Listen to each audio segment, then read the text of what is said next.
L'erreur fondamentale d'attribution, c'est un biais cognitif qui nous impacte tous les jours, et pourtant, on n'y fait pas vraiment attention. Pour le résumer en une phrase, on surestime l'importance de la personnalité pour expliquer un comportement, sans tenir compte du contexte.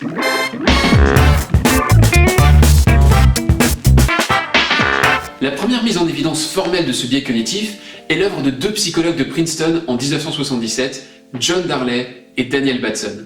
Pour les besoins de leur expérience, ils ont fait appel à 40 séminaristes qu'ils ont soumis à un premier sondage.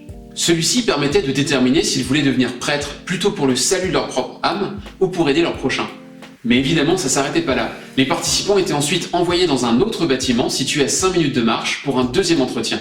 Un premier tiers des candidats étaient informés qu'ils étaient déjà en retard sur le planning et qu'ils devaient se dépêcher. Je suis à la bourre. On disait au deuxième tiers qu'ils étaient tout pile dans les temps, mais qu'il valait mieux ne pas trop traîner en chemin. Pile à l'heure. Et enfin, le troisième tiers était informé qu'ils avaient un peu d'avance, qu'ils pouvaient se mettre en route, mais qu'ils auraient sans doute à attendre un peu à l'autre bout. J'ai tout mon temps.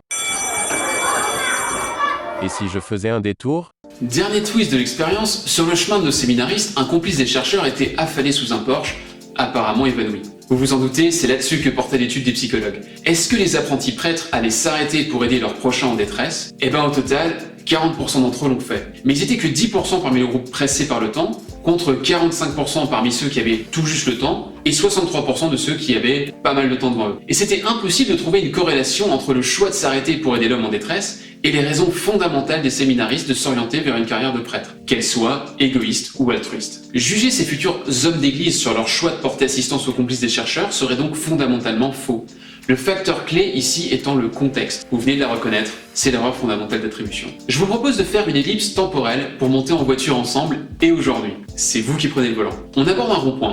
Une voiture est déjà en train de tourner dessus. Comme elle n'a pas son clignotant enclenché, vous vous arrêtez pour la laisser passer. Mais le conducteur sort quand même du rond-point. Vous avez freiné pour rien. En plus, le conducteur est une conductrice, la cinquantaine passée, vous soufflez un « OK boomer » et pensez à voix haute que décidément cette génération devrait repasser son code et probablement aussi son permis. Boomer à l'air. Un peu plus tard, vous vous retrouvez sur un autre rond-point. Votre GPS vous dit d'aller tout droit. Mais en commençant à tourner, vous voyez qu'il y a un panneau à la première sortie qui indique votre direction. Vous décidez donc de sortir au dernier moment, sans mettre votre clignotant. Vous croisez le regard réprobateur du conducteur arrêté dans l'autre sens, et en plus de le trouver désagréable, vous pestez contre cet idiot de GPS qui vous donne toujours des mauvaises indications. Alors, cette double anecdote ne dit pas que vous êtes un monstre de mauvaise foi. On se connaît pas, et je vais pas vous juger comme ça. Elle montre simplement que vous avez attribué un comportement à une personnalité plutôt qu'au contexte. C'est un tout petit exemple insignifiant d'erreur fondamentale d'attribution, mais il se répète inlassablement.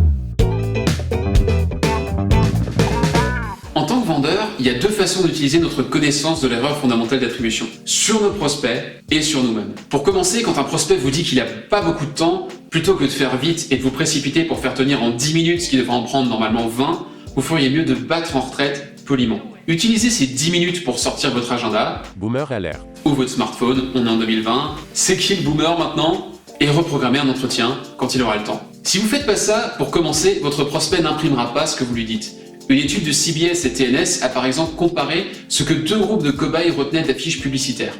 Les premiers ne faisaient que passer devant en marchant lentement dans un couloir, alors que les seconds restaient assis devant pendant 3 minutes dans une salle d'attente. Résultat, le deuxième groupe retenait 4 fois plus de détails, se rappelait 6 fois plus souvent de la publicité et 14 fois plus souvent de la marque. Spectaculaire comme différence, non? Le corollaire, c'est que votre prospect ne retiendra rien de votre discussion à cause de sa contrainte de temps. Mais il pensera quand même que si votre produit, service ou solution était si bon ou que vous étiez une si grande source de valeur, il aurait sans doute retenu ce que vous aviez à dire. Et du coup, c'est vous et votre produit qui ressortirez coupable, pas sa réunion avec Jean-Jacques dans 10 minutes qui lui fait regarder sa montre frénétiquement. Il y a une autre application de notre connaissance de ce biais cognitif, cette fois sur nous. En entretien, on peut être amené à juger ou à supposer sur la base de la personnalité de notre interlocuteur. Et du coup, à sous-estimer le contexte, soit de ses projets passés, soit de sa boîte au sens large, ou encore tout simplement de la chance et des concours de circonstances. La connaissance du risque que représente ici l'erreur fondamentale d'attribution, ça va nous permettre de poser de meilleures questions et de jamais supposer. Parce que quand on suppose, souvent on se plante. Tiens d'ailleurs, maintenant que j'y pense, il y avait encore un twist dans l'expérience de départ des psychologues de Princeton. Vous vous rappelez qu'il y avait 3 groupes de séminaristes qui partaient pour un entretien dans un autre bâtiment, pas vrai? Salut, tu veux voir ma Bible? Eh ben ces apprentis prêtres, ils connaissaient le sujet de cet entretien à l'avance. Dans chaque groupe, la moitié d'entre eux allaient être interrogés sur le meilleur job possible pour de jeunes diplômés, et l'autre moitié sur la parabole du bon samaritain. Je voudrais pas transformer notre étude de l'erreur fondamentale d'attribution en cours de catéchisme, mais pour rappel, le bon samaritain y vit une expérience assez similaire à celle de nos apprentis prêtres. Son chemin croise celui d'un voyageur laissé pour mort par des bandits. Et malgré sa condition et sa différence de religion avec le malheureux voyageur, il va lui venir en aide. Si même moi je la connais, il n'y a aucun doute sur le fait que nos séminaristes connaissaient la parabole. Donc, ça aurait pu influer sur leur contexte, et intuitivement, on s'attendrait à ce que ceux qui courent discuter du bon samaritain dans l'autre bâtiment s'arrêtent plus que ceux qui vont parler orientation des jeunes diplômés. Eh ben pas du tout. Les chances de voir un apprenti prêtre aider le gars évanoui sous son porche sont rigoureusement identiques, peu importe le sujet de l'entretien qui les attend. Vous allez me dire, et alors ?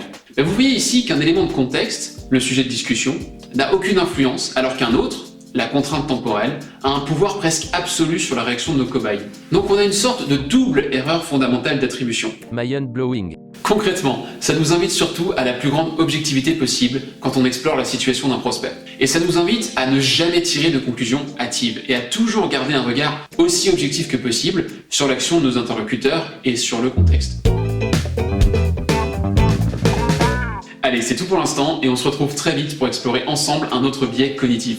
Si vous avez appris quelque chose aujourd'hui, rendez service à vos proches, vos amis ou même un comptable et partagez cet épisode.